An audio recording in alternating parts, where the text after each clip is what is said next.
Welcome, fellow freaks, geeks, and nostalgic peeps, to my channel, Simon Slashers, where, yeah, we talk about everything from 80s and 90s nostalgia to horror movies and books and beyond. Today's video, it is another book-themed video.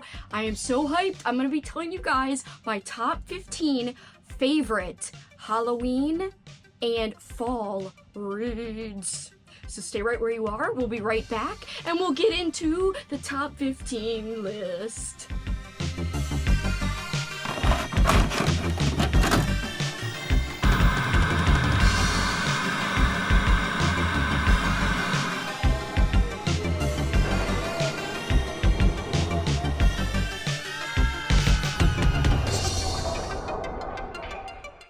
Welcome back, guys! So as I said in the intro, these will be my top 15 favorite Halloween/fall reads, but this is also a recommendation list of sorts, so that if you're looking for books that are specifically set around Halloween or have some kind of mention of Halloween or are set around fall, you can maybe check these out if you have not already. Now, just because I love these books doesn't mean it'll work for you, but you can always give it a try and see. And don't feel bad if you have to DNF, it doesn't work for you. That's okay. That happens, you know? It is what it is. And before we get into the list, I just want to remind you guys that my big event is coming up soon. It's not just my event, though. It is an event run by myself and a whole bunch of other friends. And I will link all my co-hosts below, as well as all my friends who are a part of our Monster Squad, who are helping us behind the scenes with a lot of stuff. We are running a autumn/Halloween event starting on September 22nd, which is coming up this weekend. And it's going to run all the way through October 31st. It is a readathon, watchathon, activity-a-thon. You could do one element, like just read, or you can do reading and watching. You could just do watching, or you could just do activities, or you could do a mix of different things, or you could do all three things. But it's made for no matter what kind of reader you are, or if you're not even a reader at all, or what kind of watcher you are, if you're not a watcher at all. It doesn't matter. It is for you. You should still be able to participate and have a great time. And it's not horror focused, so you can even be a more cutesy, spooky fan of the aesthetic versus horror itself and still join in with us. It's going to be great. Our Discord is already a great place. I will link that down below in a link tree with all of the Halloweenathon links. And part of the reason I'm doing this video is to get hyped and get people ready for the start of Halloweenathon. And even though it does start on the first day of fall, September 22nd, you do not have to start on that day if you don't want. And I know a lot of people don't like to start in the middle of a month, so if you choose, you can start on October 1st instead. But we will be having official kickoff sprints and a quote kickoff party on Sunday coming up soon on September 22nd. So just be aware of that. But no matter when you plan on starting your Halloween reads, I think that any book off of this top 15 list would work for the readathon, or just work for your Halloween TBR if you're looking for specifically Halloweeny or autumn books to check out. All right, so let's get into the books. We're going to start off with two books by the same author, and in my opinion, this author is the king of fall vibes, the king of autumn goodness, and that is ya boy, or aka my boy, I guess, because I love him, Ray Bradbury. The first Ray Bradbury book on my list is The Halloween Tree. I love this one so much. It's a cute, short, middle grade read. It is flowery, much like the other book by him I'm going to talk about in a second, but if you use audio, it gives you a little bit extra kind of brain room to... I don't even know what that means. It gives you a little extra wiggle room to absorb the language, to take your time with it. But if you want to read it with your eyeballs, that's okay too. It just might take you a little bit longer because, like I said, the language isn't going to be for everyone. It's not going to work for everyone. It did work for me, however, and I feel like if you're looking for those specific Halloween vibes, this story has you covered. It's about a group of young friends who go on a little mysterious, magical mission to help their one friend who they think has run away, or that there's something wrong or something amiss. Essentially, his spirit is in jeopardy, it seems like. So they go on a mission to help him, but at the same time, they learn about the origins and the roots of Halloween. So love it, love it, love it. But again, won't work for everybody, but you might be one of the people that it works for. So try it if you are at all intrigued. And the movie adaptation, it's an animated movie. It's also amazing if you've never seen it. Okay, and next book I want to talk about is Something Wicked This Way Comes. This one's more of a fall-centered book, so not as much talk about Halloween, but lots of talk of autumn and the weather, and there's a creepy carnival at the center of the story. But the same thing I said about Halloween Tree holds true for this book as well. The language is a little flowery, a little bit hard to digest at times. If you're someone who doesn't mind an audiobook, maybe listening to the audio as you read would help you absorb the language and get through the more poetic passages, or if you read it just with your eyes alone, you might have to take some extra time with it, but I promise you that it's very fulfilling if you are looking for something that has extreme fall vibes. Really, you can't get much better than this. There's only a few books that are in the same freaking realm as this book, in my opinion. Also, I wanted to show you my new special edition of this! I'm so excited. So here's like the slipcase. Look at it. Isn't it incredible? I freaking love it. I had to buy it because this is one of my favorite books of all time, and I can't wait to reread it, but I'm not going to do that this year. I have too much on my list to try to get to, but look at this. And it's got amazing illustrations throughout. I'll have to find one for you. I did show almost all the illustrations on my Patreon channel. I did a little haul video and this was a part of it. So, it's creepy carnivals during fall time. Can't really go wrong with Something Wicked This Way Comes. Next, sticking with the fall vibes, Harvest Home. Again, not much mention of Halloween itself, but lots of descriptions of the weather, and it's about this family who are sick of living in the city. They want to live closer to nature, get more in tune with nature, so they move to this small town, and it is a super slow burn. You're getting a lot of time spent with the town people. This for sure will not work for everyone. There are some problematic things. It is old school. I mean, this was written back in the, I believe, the 70s, maybe even earlier. Let's see. I loved it, however. I thought it was very atmospheric when it came to fall/autumn vibes, and really had a lot of dread, like slow building dread. And yes, 1973 was when it was originally published. I think if you can handle a slow burn, and you're not put off by getting to know characters and old school writing, then I think you should give this one a shot. If you love folk horror, this also might work for you, because it's definitely a folk horror book, so yeah, it might work for you for that reason too. But I absolutely loved this, and the ending was so unsettling, and I would love to reread this one day. We'll see, but it's definitely earned its place in my top 15. Alright, next up we're going to go into some short story collections. The first is my favorite short story collection, probably of all time, and that is Autumncrow. It has fall vibes to the max. All these stories take place in the fictional town of Autumncrow, and in Autumncrow it's like it's Halloween 24/7, 365 days a year, and that's what makes this so appropriate for Halloween time and fall time.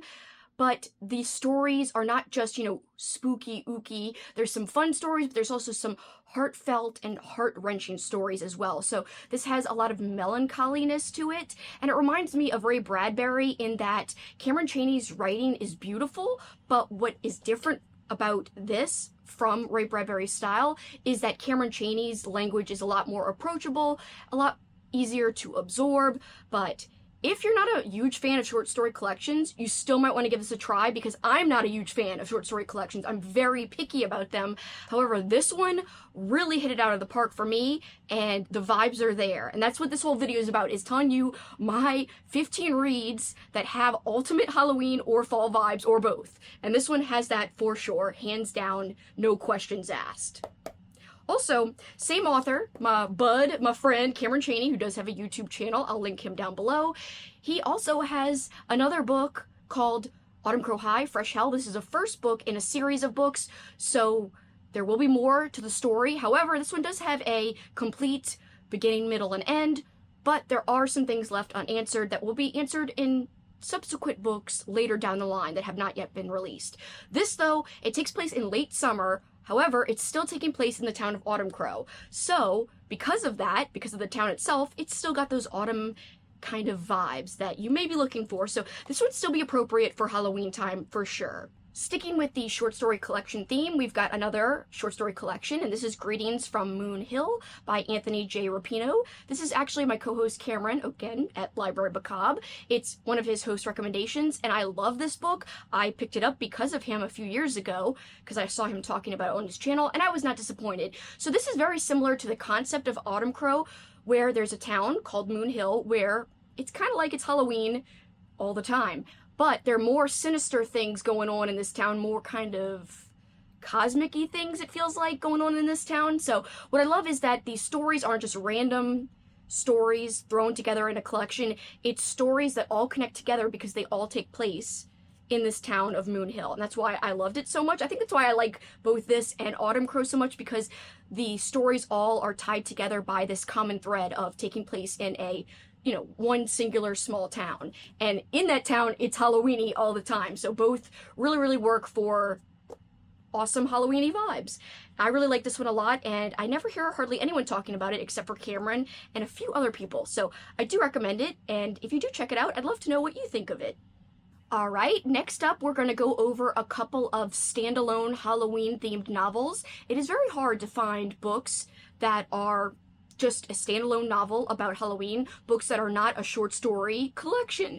So I have a few for you that you may not have heard of, but these are part of my favorite list because I really enjoyed them. So first up is my book club pick from last year called Apartment 5 is Alive, and essentially it is about a sentient apartment who loves Halloween and will do anything, even dangerous things, to make its inhabitants celebrate Halloween so that it can live the season vicariously through the tenants who live there. And it's not too long, it's a novella. I really liked it. Most everyone who read it from my club last year gave it, the low spectrum was like a 3.5, but a lot of people gave it 4, 4.5 and up.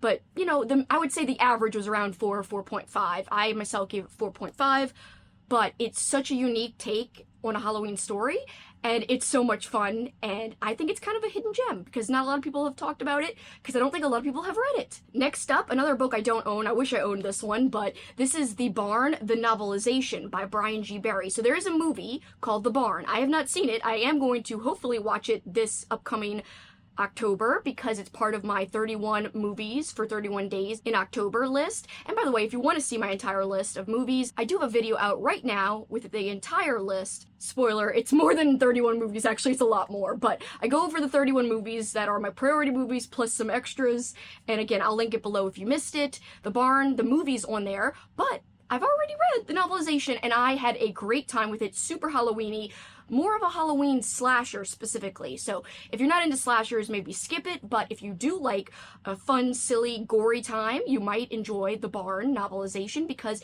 it's definitely got lots of gore, lots of kills, but make it Halloweeny. So slasher, but Halloweeny slasher. Next up, another Halloween slasher, and that is Red Harvest by Patrick C. Green. Now this is my friend Cameron's other host recommendation. Each host, including myself, gets 2 book recommendations and 2 movie recommendations, so both of Cameron's book recs are on my top 15 list. So that should tell you that I heard about them from him back in the day, read them, love them. So he does have very good taste, I gotta say. Not only is he a fantastic author, he definitely has great book taste as well, because it just so happens the books I found out about from him both make this list, and they are his official host recs for this year's Halloweenathon. So yeah, I don't think you can go wrong with either. Another standalone novel, we've got Usher's Passing by my boy Robert McCammon. And every cover of this old school book has a jack-o'-lantern on it and is spooky seeming.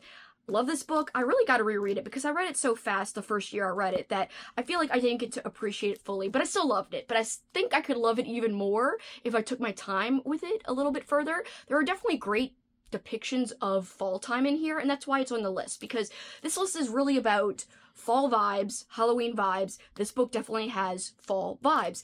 And the cool thing is, so it takes the Edgar Allan Poe story and it expands upon it because the subject matter are the ushers, the actual real ushers. And in this story, it claims that Poe, took the story of the ushers and fictionalized it for his gain, but that the story's based on a real family, the ushers. And so this story follows the real family of the ushers, and it's just very clever, very unique. a really good time in my opinion. Not for everybody, not everyone has loved this, but I really thoroughly enjoyed it, and so did my friend Katrina and my friend Andrew. Katrina's at Katrina Brown, she's a co-host, and Andrew is over at It Came From The Page, and he is a part of our monster squad for Halloweenathon. So yes, both my buds involved in Halloweenathon also love Usher's Passing, much like myself.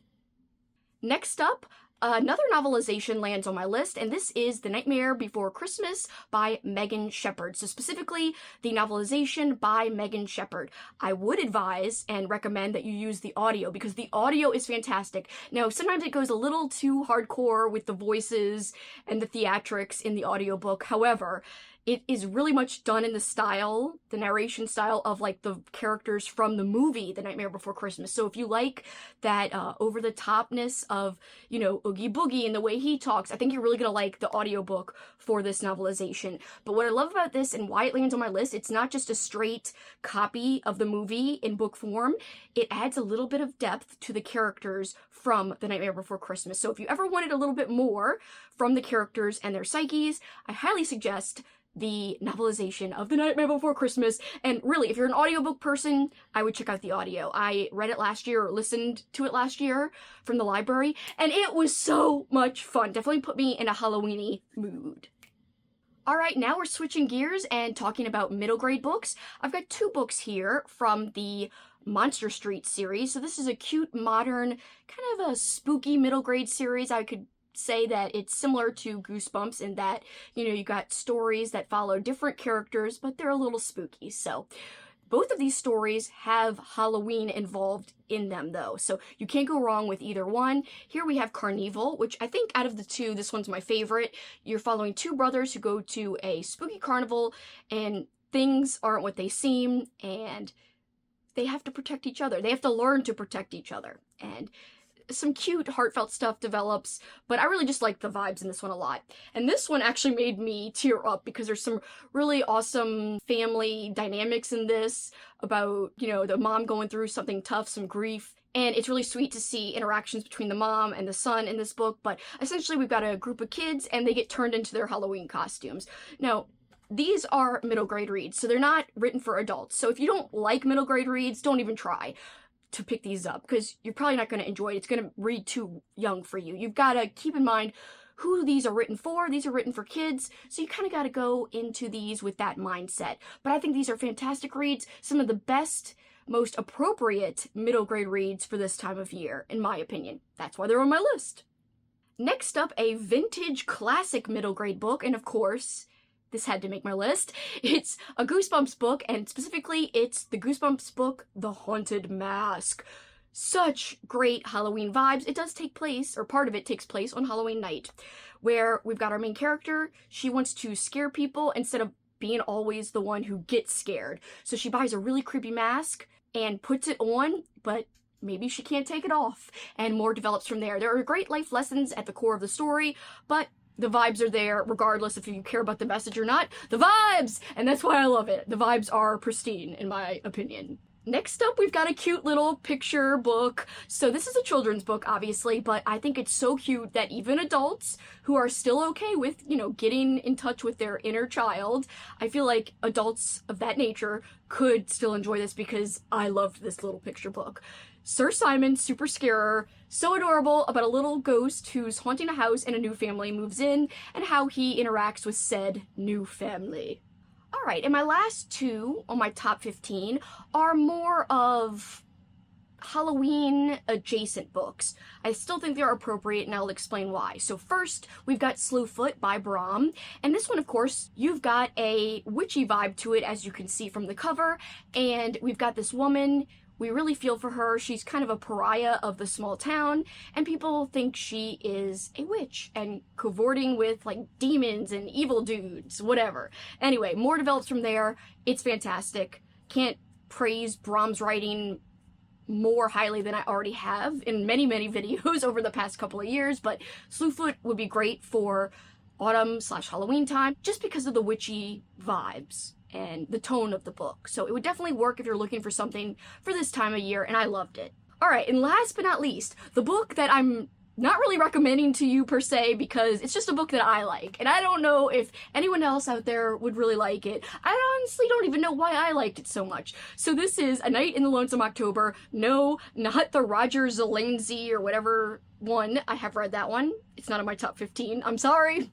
What is on my top 15 is the trashiest guy ever. Richard Lehman, his version of A Night in the Lonesome October. What's wrong with me? It's really weird. Like, for most of the book, it's just this guy wandering around being depressed about a recent breakup.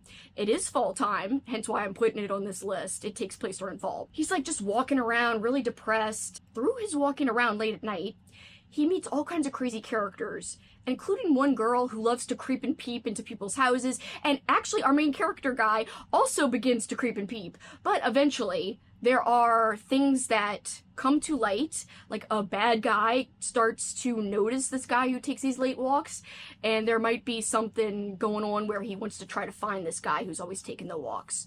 So yeah. There's also some things to warn you about though, because one, it's Richard Lehman, so of course you're gonna have over-sexualized characters, and with this book in particular, there's a problematic character that I cringed every time I read the way he was portrayed. I did not like that part of the book. However, I was captivated by the book. That's why it's on my list. I don't even know why, but the whole time I was like, this is like Twin Peaks, but in a book. But of course, more sexualized. But anyway, and also trashier. You know, Twin Peaks is artsier and great storytelling, and Twin Peaks is kind of like up here. Night in the Lonesome October has the Twin Peaks weird vibes, but it's like, you know, trash. But fun trash, hence why I love it. So it's not without its problems, it's not perfect. However, I remember the time I read it with much fondness, so that's why it's made the list. But I honestly don't want you guys to read it unless you already like Richard Lehman. If you've already tried Richard Lehman and you know you don't jive with his writing, please don't pick it up. It's not going to be any different than anything else you've tried by Richard Lehman. And if you want to try one book from him and you've never tried anything before, don't start with this one. I don't think this one is good to dip your toe into Richard Lehman. I don't think it's one of his more fast-paced novels, because a lot of it's just walking around and like thoughts, and I don't know. It's so weird that it's even on my list, but I truly loved reading it back when I first read it a couple of years ago, so I don't know. Please, if you read it, it's not because of me, alright? Don't say it's because of me, because I'm going to deny that it's because of me. I'm going to be like, no! I told you, I warned you, I told you not to. Alright. Okay, guys, that was my list. Have you read any of the books on my list? If so, which books? And did you like them? If you didn't like them, what are some of your favorite Halloween-y/fall books? Again, not all of the books on my list will work for everyone, but that's why it's a personal top 15 list. I love these 15 books, and so glad I read them. And I'm hoping this year to get to more kind of obscure books that no one talks about. I've got a lot of potentials on my list so that I can make a future recommendation video and have a lot more Halloween-y reads actually read. So we will see. I'm working on that. It's a work in progress. I only read seasonally, so I really only have a short amount of time per year to read Halloween-y books to be able to put it into a recommendation video. I know this one, a lot of books you may have already heard of many, many times, and in other recommendation videos, but I can only tell you about the things I've read and my favorites out of the things I've read, which that's what this list is.